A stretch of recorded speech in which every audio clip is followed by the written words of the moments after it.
नमस्कार, मेरा नाम डॉक्टर कौरवी झाड़े है। मैं वेस्कुलर स्पेशलिस्ट हूँ सह्याद्री हॉस्पिटल पुणे में। आज के इस वीडियो में हम समझने की कोशिश करेंगे डायलिसिस फिस्टुला के डेंजरस साइंस क्या क्या होती है। डायलिसिस फिस्टुला जो है वो किडनी फेलियर के पेशेंट में एक लाइफलाइन की तरह काम करता है जो डायलिसिस में मदद करता है। तो ये डायलिसिस फिस्टुला की केयर लेना बहुत ज़रूरी है। तो 3 डेंजर साइंस होती है डायलिसिस फिस्टुला की। सबसे पहली, डायलिसिस के बाद अचानक फिस्टुला बंद हो जाना, या कभी-कभी इन पेशेंट्स में बीपी बहुत कम होता है, तो बहुत बार पेशेंट्स कंप्लेंट करते हैं कि रात को तो फिस्टुला शुरू था, आज सुबह बंद हो गया। तो ये एक बहुत इंपॉर्टेंट डेंजर साइन है, इसका ध्यान रखना बहुत ज़रूरी है।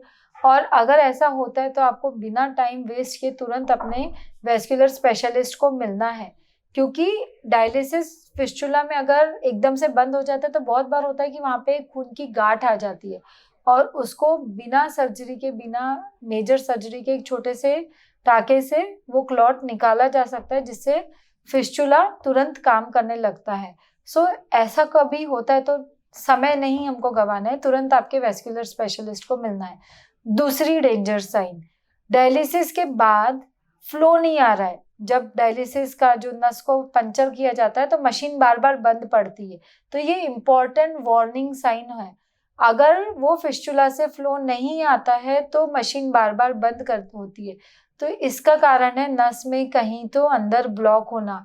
सो ये डेंजर साइन पे अगर हमने उसको ट्रीट किया तो आगे उसको एक छोटा-सा फुगा-फुगा के वो पाथ को साफ किया जाता है, जिससे जो फ्लो रिलेटेड इश्यू यानी फ्लो कम आ रहा है तो वो उसको हम ठीक कर सकते हैं।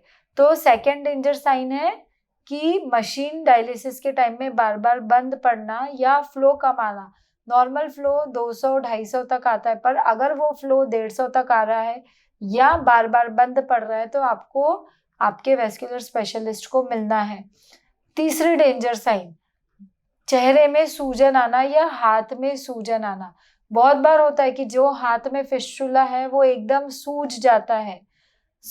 इसका कारण होता है कि अंदर की नसों में ब्लॉक है। बहुत बार जो नस हार्ट के तरफ जा रही है वहाँ पे बार-बार डायलिसिस से ब्लॉक हो जाता है।